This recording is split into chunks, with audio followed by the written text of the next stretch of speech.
Please welcome to the stage Mr. Lucas Tomlinson of Fox News.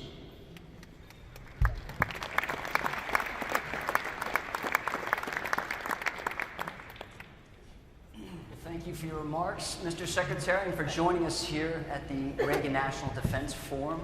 You're reminded, not only in your remarks, but all morning, about the Reagan doctrine. That's peace through strength.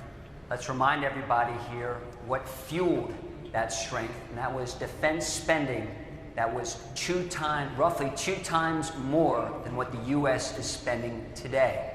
My question to you, Mr. Secretary, should the U.S. be spending more? There are many people in this audience responsible for building, operating, and funding combat systems.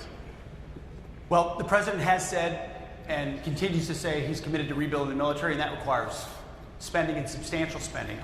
People have asked me what keeps me up, and other than the operational aspects of the job, the men and women out there doing the work for us, which of course is top of mind always, it's actually been the budget. It's actually been resources. It's actually been ensuring that our team does all the spade work necessary with the services to make sure we're properly representing what we need to deter and fight and win our nation's wars. That's just this week, and I was with some of you, was there in the Oval having these very discussions about FY26 and FY27. And all I can say today is the President is committed to ensuring that our services, our great companies, our industries have what is needed to what we say and we call rebuilding the arsenal of freedom. We need a revived defense industrial base. We need those capabilities. We need them yesterday. And so resource-wise, I think this room will be encouraged by what we'll see soon, but I don't want to get too ahead of it. Is it the high mark of President Reagan? We were spending 6% of our GDP on defense. At the low mark of Jimmy Carter's presidency, we were spending 4.5% of GDP, and today it's about 3%. Do you think that number will go up? I think that number is going up. I don't want to get in front of the President and his desire to properly shape what the budget should look like.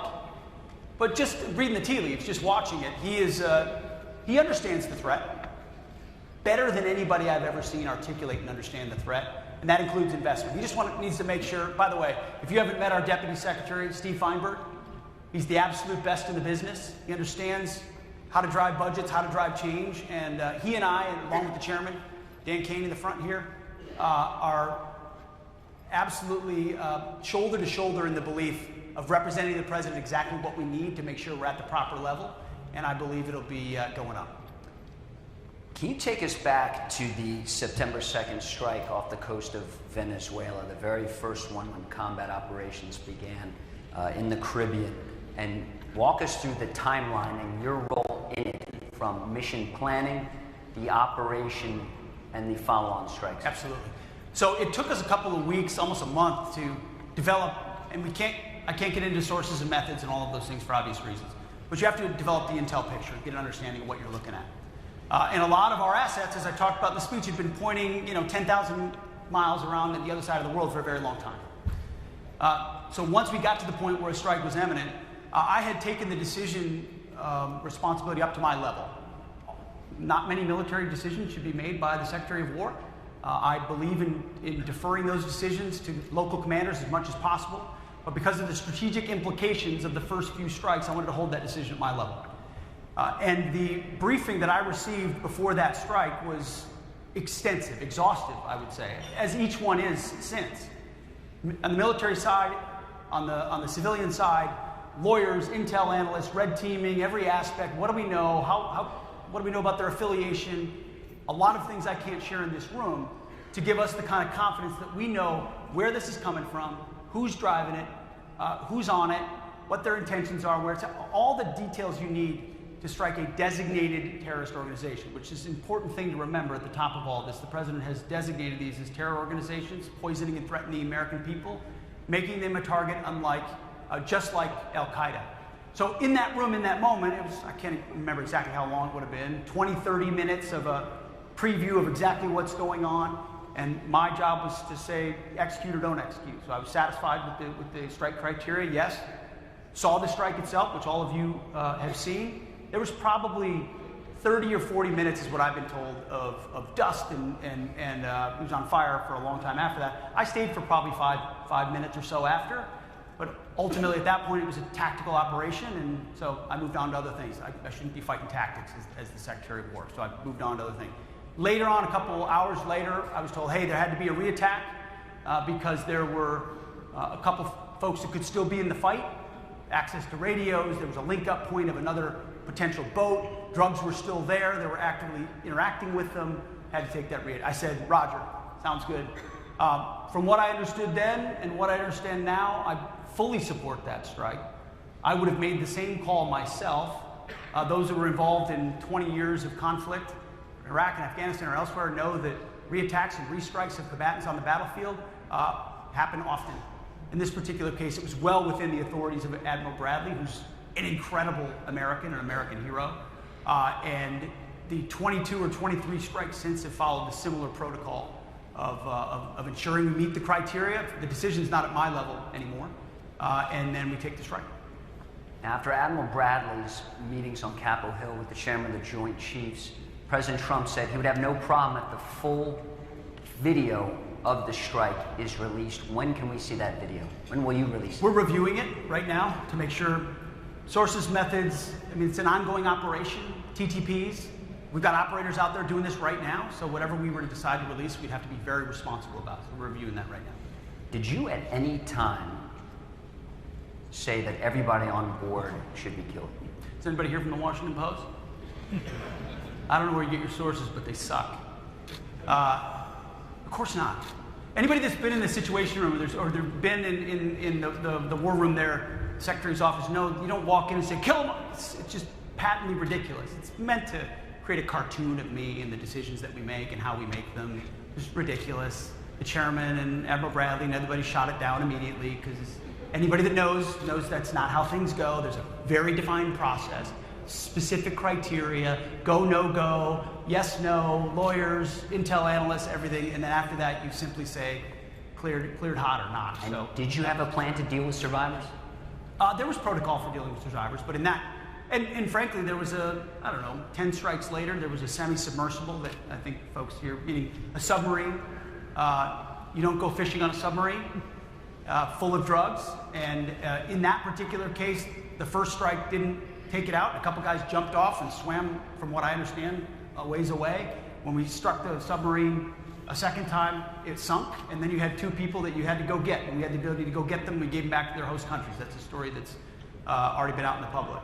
So we didn't change our protocol, it was just a different circumstance. So what people think is cavalier or cowboy about it is the exact opposite. These are the most professional Americans going through specific processes about what they can and cannot do, understanding all the authorities, all the laws of war, all the capabilities, and applying it to deter our adversaries. And by the way, there aren't many people getting in boats right now running drugs, which is the whole point. We want to stop the poisoning of the American people. The catch and release program of the pat them on the head and release them so they can go back to the fight didn't work in Iraq and Afghanistan, and it's not going to work in the Caribbean. So we're putting them at the bottom of the Caribbean, which forces them to change the way they operate and hopefully makes the American people safer in the process. Not hopefully, it will make the American people safer in the process. So, Mr. Secretary, you will be releasing that full video. We are reviewing it right now. Is that a yes or no? That is, the most important thing to me are the ongoing operations in the Caribbean with our folks that use bespoke capabilities, techniques, procedures in the process. I'm way more interested in protecting that than anything else. So we're reviewing the process and we'll see. Let's move over to China, who now has the world's largest navy. For every 8 warships they're building each year, the United States is only building 1.8. They're building and modernizing their nuclear forces, building a nuclear triad.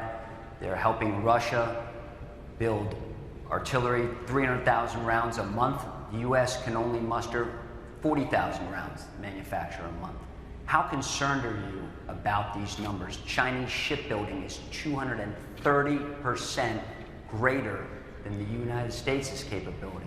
How worried are you about that? Well, we're obviously well aware of their historic military buildup. It's right in front of us, which the most important thing we can do is look inward and increase our urgency of ensuring we rebuild our defense industrial base and the arsenal of freedom. I mean, that's why we're crisscrossing the country. That's why we did an entire acquisitions, requirements, and foreign military sales overhaul. Not a reform, not a tinkering. Ask the folks that understand it, our folks that are doing it. This is a complete game change in how we deliver systems to the battlefield. We have to. We don't have time.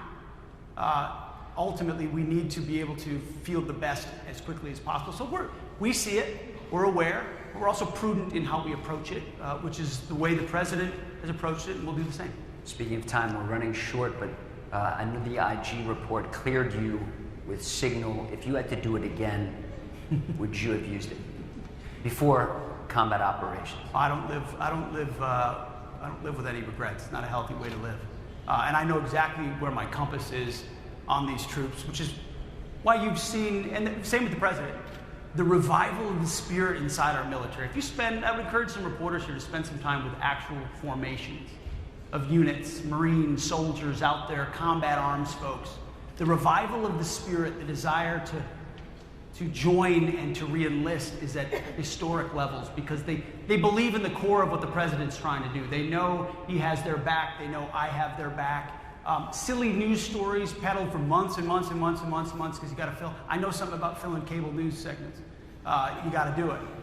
Is not something I worry about or they worry about. When you were a young platoon leader in Iraq, would you have wanted any of your soldiers communicating your mission before leaving the wire? Lucas, I had to use an AT&T payphone to call home for $1.99 a minute. Some contractor was ripping us off. So I would have liked anyway to actually communicate back home. AI, a quick question on AI. Would you rather to see your soldiers, Marines on the front lines armed with more AI capability or have them replaced with autonomous systems? I think it's going to be both. I mean, you watch the modern battlefield, it has to be both. The couple companies we visited yesterday and others I've seen, and what AI is doing to 10, 100, 1,000x the speed of sensing, and everything we do on the modern battlefield is critical. But autonomy is we see it in Ukraine, we see it elsewhere, we're learning from that, the Army's learning from that, is a huge part of the way of the future. So it's definitely going to be both. Well, this number is flashing 0. One last question, a small one. Who's going to win next how to week? Get another one in. Army or Navy? Who are you going to be rooting for? You know, there we go. Heard that? He's a Naval Academy grad, I know that. I'm not supposed to answer that question. If I was a good politician, I wouldn't answer that question. But I will say that the Marine Corps, of all the services, is the service that never wavered. When there was a lot of political prerogatives, a lot of nonsense in the space, the Marine Corps stood strong. So for this one, maybe not next one, for this one, I'm with Navy. How about that?